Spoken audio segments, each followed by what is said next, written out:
حاضرین و سامعین،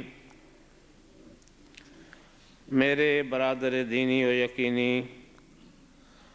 استاد بھائی حضرت علامہ عالمی مبلغ اسلام الحافظ القاری شہنشاہ خطابت مولانا محمد ابراہیم صاحب خوشتر رحمۃ اللہ تعالی علیہ سے شناسائی سن 1955 سے لے کر اور اس وقت تک الحمدللہ رہی۔ خلوت جلوت دور طالب علمی میں وہ تھوڑے سے دو سال مجھ سے بیشتر آگے تھے، اور میں تعلیمی معیار میں طالب علمی کے زمانے میں 2 سال پیچھے کی کلاسوں میں تھا، لیکن ہمارا تعلق، ہماری شناسائی ایک چھوٹے اور بڑے بھائی کی طرح سے تھی۔ نہایت ہی یوں کہوں کہ وہ مخزن اخلاق تھے تو بعید بات نہ تھی۔ طرز گفتگو میں اس قدر دل آویز کلمات ارشاد فرماتے کہ کبھی ان کے چہرے پر سلوٹ گفتگو کرتے نہیں دیکھی۔ ہنس مکھ، خوش مزاج، اور میرے آقا حضرت محمد رسول اللہ صلی اللہ علیہ وسلم کا ایک فرمان ہے، میں سمجھتا ہوں انہوں نے اپنی ساری زندگی اپنے لیے اسے اپنائے رکھا، اور وہ ہے طلاقۃ الوجہ صدقۃ۔ جب آپ کسی سے ملاقات کریں، ملیں، آمنا سامنا ہو، تو آپ کے چہرے میں مسرت و شادمانی، خوشی ہونا چاہیے، اور خوش ہو کر آپ کسی کو ملیں گے تو آپ صدقہ کر رہے ہیں۔ صدقے کے متعلق آپ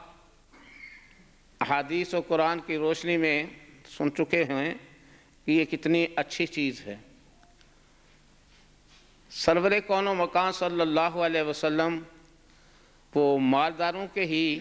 پیغمبر و رسول نہیں، رحمت للعالمین، وہ غریبوں، مسکینوں، فقیروں کے بھی آقا و ہادی ہیں۔ آپ سوچیں تو صحیح، جب صدقے کی فضیلت کی آیتیں آتی ہیں، پڑھی جاتی ہیں تو دل باغ باغ ہوتا ہے۔ جب حدیثیں آتی ہیں السخی قریب من اللہ قریب من الجنت بعید من النار، جب اس طرح کی آیات و احادیث کا مطالعہ ہوتا ہے، سنتے ہیں، پڑھتے ہیں، تو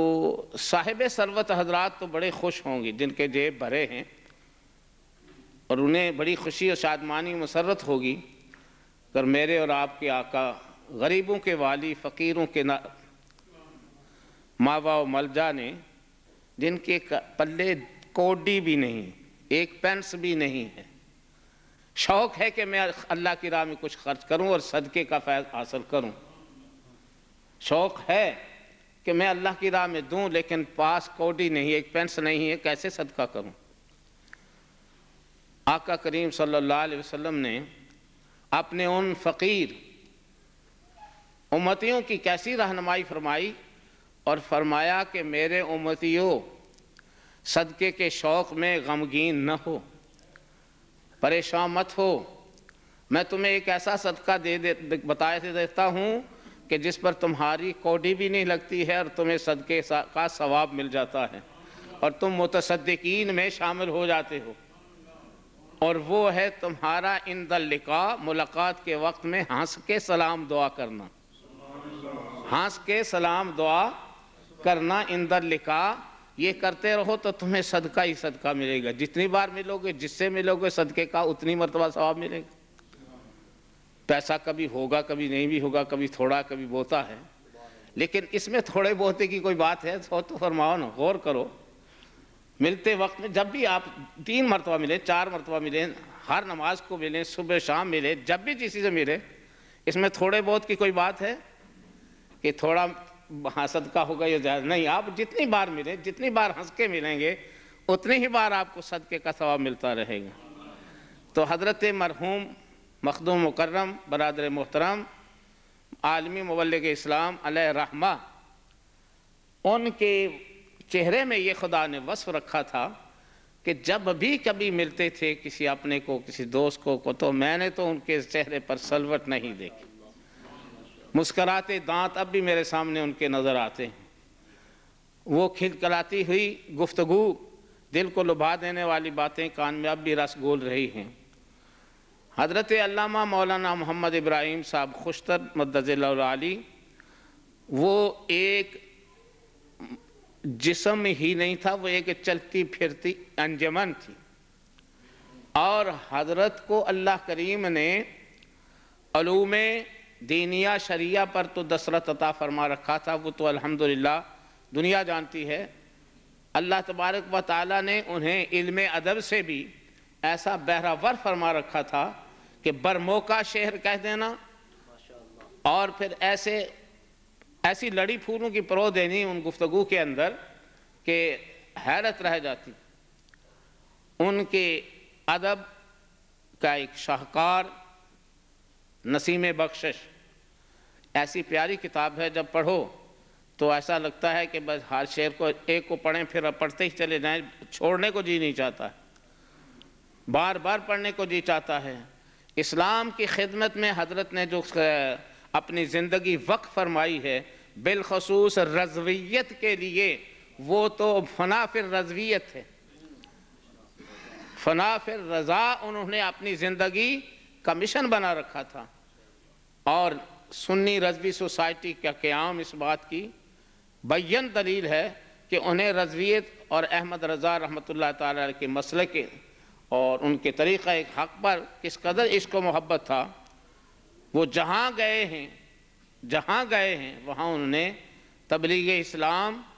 اور اس کے ساتھ رضویت کی پہچان جو ہے وہ کروائی، دنیا کے نے جانا۔ آپ سے دور طالب علمی کے زمانے میں مذاق بھی ہوتے، کبھی کبھی ہم ہنس بھی لیتے، ایک دوسرے کا شرارتیں بھی ہوتی، بچپنا جو ہوتا تھا، لیکن کبھی بھی ادب سے ہٹ کر، شائستگی سے دور رہ کر کوئی مذاق بھی نہیں کرتے تھے۔ ہوتا ہے نا کہ جو آدمی جوانی کے عمر میں، جوانی عمر ہو تو آدمی وہاں اٹھ پٹان باتیں کرتا رہتا ہے، لیکن میں نے اس شخص کو اس حال میں دیکھا ہے کہ کبھی اگر کسی نے ناشائستہ حرکت کی بھی ہے، کوئی ساتھی اگر مجلس میں بات کر رہا ہے، بھائی یہ مجلس کے مناسب بات نہیں ہے، یہ بات جو آپ کر رہے ہیں یہ مجلس کے آداب کے خلاف ہے، مجلس کے آداب کی بات کرو۔ تو اس سے اندازہ میں نے تو بہت مرتبہ کافی وقت میں بتایا، 55 سے لے کر شناسائی رہی، موریشس تشریف لے گئے، ان کے باہر جانے کا پہلا واقعہ جب پہلی مرتبہ وہ تشریف لے گئے ہیں تو میرے استاد محترم حضرت مولانا ابو شاہ محمد عبد القادر صاحب رحمۃ اللہ تعالیٰ علیہ، وہ کولمبو میں کوئی 3 سال کے لیے تبلیغ کے سلسلے میں تشریف لے گئے تھے۔ تو واپس حضرت محدث اعظم پاکستان رحمۃ اللہ علیہ نے فرمایا کہ عبد القادر تم واپس آ جاؤ، جامعہ رضویہ کا نظام بڑا گڑبڑ ہو رہا ہے، تو انہیں واپس بلا لیا۔ اب ان کی جگہ، استاد محترم کی جگہ بھیجنے کے لیے، کیونکہ کولمبو والے یہ چاہتے تھے کہ یہ جگہ خالی نہ رہے، تو کولمبو میں حضرت مولانا محمد ابراہیم صاحب خوشتر کو جس وقت منتخب کر کے اور ان کے لیے روانہ کیا ہے، تو حضرت شیخ الحدیث و تفسیر محدث اعظم پاکستان نے دعاؤں کے ساتھ جب انہیں روانہ فرمایا ہے، تو آپ کے وہ پیارے کلمات، وہ یوں کہیے کہ وہ پتھر کی لکیر کی طرح ثابت ہوئے، جاؤ خوشتر، اللہ کے دین کی پاسبانی کے لیے تمہیں بھیج رہا ہوں، اور اللہ کے دین کی خدمت کرو گے تو ساری زندگی خوش رہو گے۔ اللہ کے دین کی خدمت کرو گے تو ساری زندگی خوش رہو گے۔ بحمد تعالیٰ آخری ایام تک ان کی ملاقات میری ہوتی رہی، پچھلی بیماری کے دنوں میں بھی ایک بار حاضر ہوا،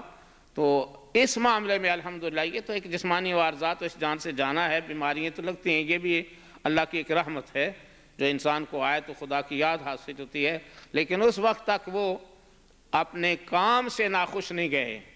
اپنے کام سے پر امید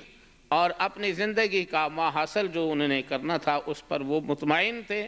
یہی ایک مومن کی شان ہے کہ اپنے کیے پر نادم نہ ہو، اپنے کیے پر اسے مسرت و خوشی و شادمانی ہو۔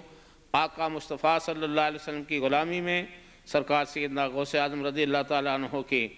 دامن سے وابستگی، اپنے شیخ اور اپنے سلسلہ رضویت سے والہانہ عشق کا ایک مجسمہ تھے۔ میری دعا ہے اور ہمیشہ دعا، جب مجھے پتہ چلا کہ میں پچھلے 2 ہفتے سے، اللہ تعالیٰ کا شکر ہے کہ 2 ہفتے پہلے پچھلے 21 تاریخ کو بارگاہ مصطفی میں حاضری لگوا کر اپنے گناہوں کی معافی کی درخواست پیش کر کے سعادت عمرہ اور بارگاہ رسالت سے باریاب ہونے کے بعد حاضر آیا تو مجھے پتہ چلا راستے میں ہی لندن سے آتے بچے نے بتایا کہ حضرت قبلہ تشریف لے گئے، دنیا فانی سے بڑا قلق ہوا۔